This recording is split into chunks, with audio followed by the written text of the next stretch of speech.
sekarang tinggal 2 hari lagi perdagangan kurang lebih ya, tapi kita lihat saat ini stagnan masih di level 7 ribuan begitu ya. Proyeksi Anda untuk penutupan indeks harga saham gabungan di akhir tahun seperti apa? Jadi kalau kita bicara tinggal 2 hari lagi, itu tentu akan sangat susah sekali memprediksi ya tinggal dalam 2 hari ini, karena itu banyak sentimen psikologi dari investor dan semua macam ya. Tapi pertanyaan yang lebih menarik adalah nilai wajar IHSG kita itu berapa sebenarnya? Ya. Jadi kan tadi kami sempat mengutarakan bahwa kita di -2 standar deviasi. Kalau kita balik ke -1 standar deviasi saja, itu sekitar 78. Ya. Jadi kalau di rata-rata itu bahkan ke 8.200. Nah, jadi dengan harga level yang sekarang di 7.050, 7.100 itu adalah sangat-sangat harga di mana sangat terdepresi. Terdepres sekali. Sektor yang paling jauh begitu ya untuk pengejar dari valuasi ini sendiri apa menurut Anda? Jadi yang kalau kita perhatikan dalam 2 bulan terakhir ini, sektor-sektor perbankan kita itu terutama yang large cap banks itu sudah mengalami koreksi yang dalam sekali. Nah, makanya jadi kita melihat bahwa kemungkinan sudah ada value yang menarik dari bank-bank yang besar ini, sehingga bila memang punya jangka investasi yang lebih panjang dan juga resiko profil yang cocok, itu bisa dikoleksi. Tapi secara price range masih menarik begitu untuk secara valuasi masih begitu ya. Baik, nah strategi dari manajemen investasi sendiri ya di tengah kondisi saat ini seperti apa? Tadi Anda juga menyatakan bahwa appetite-nya memang lebih cenderung keluar begitu, dan tadi strategi juga harus defensif. Tapi kan ketika kita melihat ke market kita mungkin tidak banyak opsi ya untuk sektor-sektor yang cukup defensif begitu, seperti apa?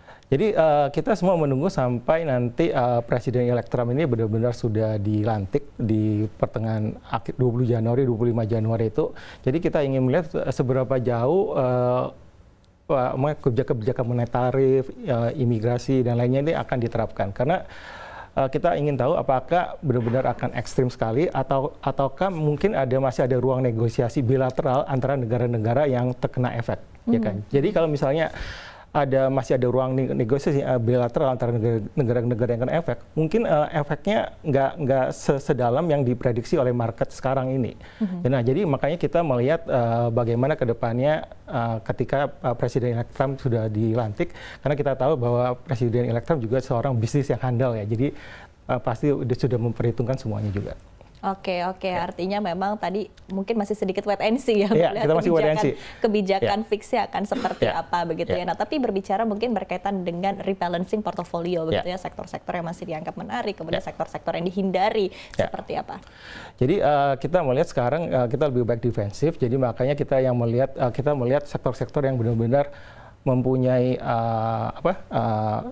faktor pendukung seperti program makan gratis, UMR yang naik 6,5% itu adalah consumer dan consumer back staple ataupun yang retailer. Jadi itu yang kita melihat paling defensif sementara dan juga masih ada value-nya naiknya. Kemudian juga perbankan kita sudah mulai amati juga karena kita melihat sebenarnya dengan dividen yield seperti sekarang ini sebenarnya sudah menarik sih sebenarnya. Baik. Tadi artinya 2 sektor utama begitu ya. Ketika melihat sektor-sektor lain seperti sektor energi, bagaimana begitu? Jadi kalau sektor energi nih, kalau kita benar-benar perhatikan efek dari perang dagang ke depannya, kalau perang dagang ini benar-benar dilakukan secara ekstrim, tentunya ini akan sangat bisa membuat pertumbuhan ekonomi dunia jauh lebih melemah lagi kan ya. Seperti kita tahu sebenarnya Jerman itu sudah 2 tahun kontraksi, China juga sedang resesi. Bila benar-benar eskalasi perang dagangnya terlalu tinggi, itu akan membuat pertumbuhan ekonomi dunia juga sangat melemah lebih jauh kan. Jadi itu akan mempengaruhi harga-harga energi untuk turun juga. Jadi makanya kita sekarang kita nggak terlalu bullish di energi. Baik, artinya memang tidak banyak begitu ya opsinya begitu. Tadi ada beberapa sektor, utamanya adalah sektor consumer dan juga perbankan begitu ya. Nah, kemudian ketika kita melihat mungkin secara fundamental ekonomi begitu di dalam negeri dengan target dari target pertumbuhan ekonomi dari pemerintah sendiri, apakah ini menjadi sebuah concern begitu ya bagi para pelaku pasar ketika kita compare juga dengan pertumbuhan ekonomi dunia sendiri seperti apa? Atau justru sebetulnya bisa memberikan kepercayaan diri bagi para investor? Jadi sebenarnya kalau kita melihat pertumbuhan ekonomi Indonesia di tahun 2025 ya, itu kan diperkirakan antara 4,8 sampai 5% ya. Itu sebenarnya masih lebih baik dibandingkan pertumbuhan Tiongkok. Yang sekarang tahun ini mungkin Tiongkok 4,8, 4,9, tapi tahun 2025 market melihatnya hanya bertumbuh sekitar 4,5%. Jadi sebenarnya kita masih pertumbuhan ekonomi kita masih di atas Tiongkok di tahun 2025. Nah ini yang makanya harus diperhatikan oleh pasar mengenai pasar valuasi kita yang sudah sangat-sangat depres ini sehingga bisa menjadi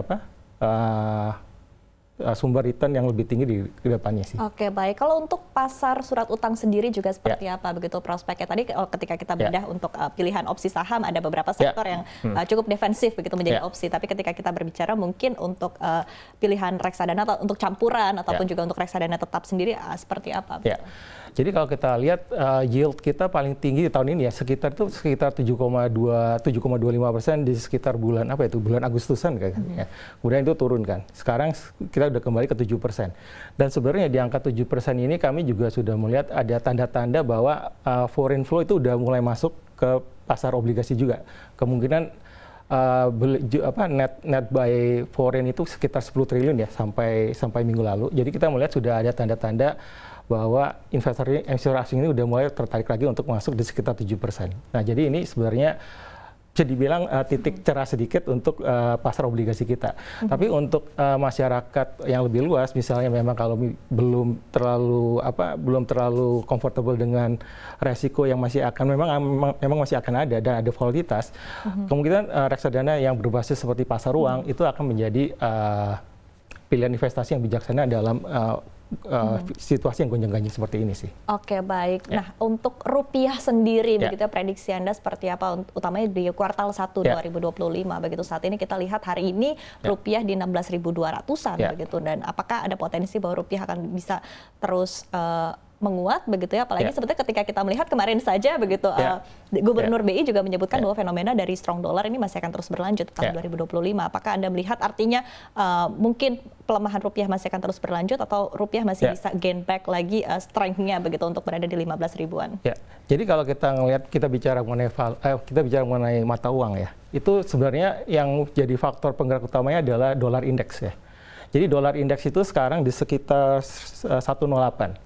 Dan kalau kita tarik belakang lagi ya sampai dari tahun 2000 itu pernah tinggi sekali dolar indeks itu menyentuh angka 120. Itu pada saat 2001. 2001 adalah ketika .com bubble. Itu 120, sekarang 108 dan harga-harga valuasi saham-saham AI di Amerika juga sedang tinggi-tinggi ini. Setelah 120 turun kan. Nah, jadi nah ini adalah faktor yang harus kita monitor terus. Apakah dolar indeks ini benar-benar akan turun lagi atau tetap naik seperti tahun 2001 kan? Jadi ya banyak sekali faktor yang masih harus dimonitor, tapi yang pasti adalah Warren Buffett sendiri cash levelnya sudah tinggi sekali kan. Jadi artinya dia udah mulai jaga-jaga bila ada market koreksi. Gitu. Oke, baik. Ketika fenomena strong dollar ini masih terus berlanjut begitu ya, seperti apa mungkin akan berpengaruh kepada market domestik kita, kepada appetite dari para investor untuk berinvestasi di pasar domestik? Jadi kalau kami melihat selama rupiah masih sekitar di atas 16.000, kebanyakan investor domestik maupun global akan lebih wait and see dulu, defensif dulu sampai melihat kebijakan-kebijakan yang akan dilakukan oleh pemerintah Amerika yang baru bagaimana benar-benar akan terrealisasi. Tapi sekarang kami melihat bahwa kebanyakan investor akan wait and see.